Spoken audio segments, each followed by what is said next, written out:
Why are the fates of the 12 maids and the shepherd often overlooked in modern adaptations of the Odyssey? Many modern adaptations have given audiences a different impression of the story, but the original ending from Homer's epic was far peaceful or heroic. It was much darker, revealing the harsh values of the ancient world. In the original Odyssey, the fate of the 12 maids and the shepherd Melanthius was extremely brutal. Melanthius, the shepherd who supported the suitors, faced a severe punishment after Odysseus reclaimed his home. The 12 maids were also punished after being accused of betraying Odysseus, and their fate came one of the most controversial moments in the entire epic. Modern adaptations often avoid showing these events in their original form. Why? Because today's audiences view stories through ideas of equality, compassion, and justice. A scene showing collective punishment can completely change how viewers perceive Odysseus. Instead of seeing him only as a returning hero, audiences may begin to question his actions and the morality behind his revenge. In Homer's version, Odysseus's return was not simply a victory. It was a complete cleansing of his household, removing those who were considered threats inside and outside kingdom. Through this extreme ending, the epic reveals the ancient Greek ideas of loyalty, power, and justice. However, the fate of the 12 maids and Melanthius remains one of the most debated parts of the Odyssey. So, why are these events often softened or changed in modern adaptation? Is it because they are only a minor part of the story? Or is it because they reveal the uncomfortable truth hidden behind the legend of a heroic king? Did you ever wonder why, during Odysseus's long journey home,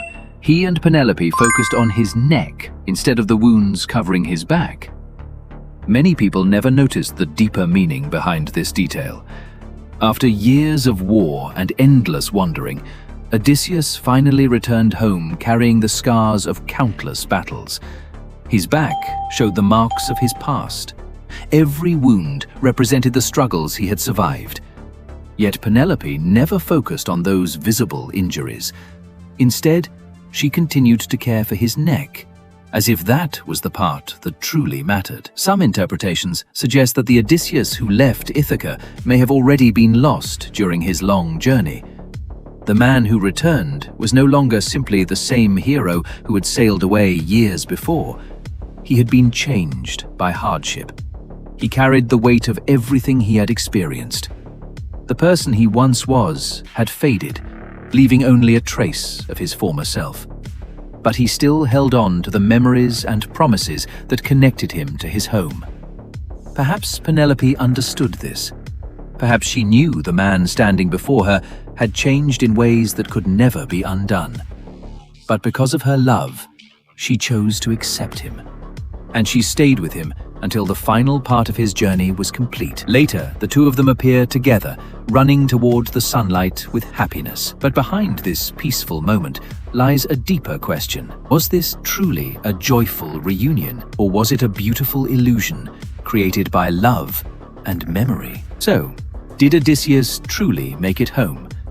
Or somewhere along his endless journey, did he lose the person he used to be? Why was Odysseus the only person who heard the siren song and survived? In Greek mythology, the siren song was not ordinary music. It was a deadly temptation. Their voices could make sailors lose control, abandon reason, and steer their ships toward danger. Many who heard the song never returned. But Odysseus was different. He understood one important thing. His own curiosity could become stronger than his judgment. After fighting in the Trojan War, Odysseus became known for one defining trait: his desire to discover the unknown. While others feared the sirens and chose to escape, Odysseus wanted to know what kind of song could even the greatest heroes not resist. So he created a plan. He ordered his crew to block their ears with beeswax so they would not hear the sirens' voices, but he left his own ears uncovered. Instead, he told his crew to tie him tightly to the mast before they reached the sirens. No matter what he said afterward, they were not allowed to release him, and that was the true reason he survived. Odysseus did not survive because he was immune to the sirens' power. He survived because he knew he could be affected. He understood his own weakness. So before facing temptation, he created a way to protect himself. Other sailors were defeated by the sirens because they trusted their own willpower. Odysseus survived because he knew his willpower had limits. The true test of the siren song was never just about hearing. If it were Agamemnon, do you think he could have resisted the trap of the siren song? Why was Chinon the only Greek left behind beside the Trojan horse? Many people think that after the Greek fleet retreated, they simply forgot to take him with them. But the truth is, leaving Chinon behind was the most important part of the entire plan. If the Greeks had only left the giant wooden horse on the beach, the Trojans would have been suspicious. They would never have easily dragged a mysterious wooden structure into their city without knowing why it was there. That is why the Greeks needed to leave someone behind. Someone who could explain the origin of the horse. And that person was Shinon. But Shinon was not a defeated soldier. He was not an abandoned warrior. He was a carefully chosen piece of the plan. When the Trojans discovered him, Shinon acted frightened and desperate. He told them the Greeks had abandoned him. The wooden horse was an offering to Athena, and if they destroyed it, they would anger the gods. Every word was carefully designed to make the Trojans believe his story. Shinon used their sympathy, fear, and faith to make them complete the trap themselves. Every detail was aimed at the Trojans' emotions. They wanted victory. They wanted to believe the war was finally over, and because of that, they lowered their guard. In the end, the Trojans opened their own gates and brought the danger inside their city. So, truly caused the fall of Troy. Was it the Trojan horse, or was it the perfect lie created by Shinon? Who faced greater pressure? Shinon standing outside the Trojan horse, or the soldiers hiding inside? First, look at the soldiers inside the Trojan horse. The space inside the wooden horse was extremely cramped. Dozens of soldiers were packed together with almost no room to move. Even worse, parts of the horse were exposed to the sea. As the tide repeatedly rushed in, the soldiers at the bottom were trapped in freezing seawater. They could only rely on small breathing tubes to survive. Some were slowly overwhelmed by the conditions, and the most terrifying part was knowing that they could do nothing. They were waiting in silence, knowing that if the Trojans discovered the secret, everyone inside would die. But Shinon's situation was completely different. He stood outside, alone, in front of thousands of Trojan soldiers. He knew that if his deception failed, he would almost certainly be killed. Yet he had to remain calm. He had to pretend to be a helpless survivor, control his emotions, and use psychological tactics to convince an entire city. The soldiers inside were fighting against fear and uncertainty. Shinon was fighting against an entire enemy army with only his word. The soldiers inside the horse carried the fear of being discovered. Shinon carried the pressure of making the entire plan succeed. One waited in darkness, the other stood under everyone's eyes. So if you had to choose, would you rather be a soldier hiding inside the Trojan horse, waiting for fate to decide, or Shinon standing alone outside and trying to deceive an entire city? Why did Agamemnon never remove his helmet? Most people only notice that Agamemnon is almost always shown wearing his helmet, but there is a darker reason behind this detail. According to some interpretation, the golden ornament behind his helmet was connected to the sacrifice of his daughter, Iphigenia, and that became one of the deepest reasons behind Clytemnestra's revenge. Agamemnon wanted to lead the Greek army to Troy, but before the fleet could sail, the winds stopped, leaving the entire expedition trapped. To continue the war and protect his position as the leader of Greece, Agamemnon chose to follow the demands of the priests and sacrificed his own daughter. After the sacrifice, he made a decision that horrified many. He preserved part of Iphigenia's remains, covered it with gold, and placed it on his helmet as a permanent symbol. To Agamemnon, this was a reminder of the price paid for victory. He believed the sacrifice proved his loyalty to the god. He hoped it would calm Artemis's anger, remove the curse against the Greek fleet, and ensure his campaign succeeded. For 10 years of war, that helmet stayed with him. But when Agamemnon finally returned home victorious, Clytemnestra saw that helmet again. To her, it was not a symbol of glory. It was a reminder that her husband had taken their daughter's life and turned her memory into a trophy of war. That final act of cruelty destroyed the last bit of restraint she had, and revenge became unavoidable.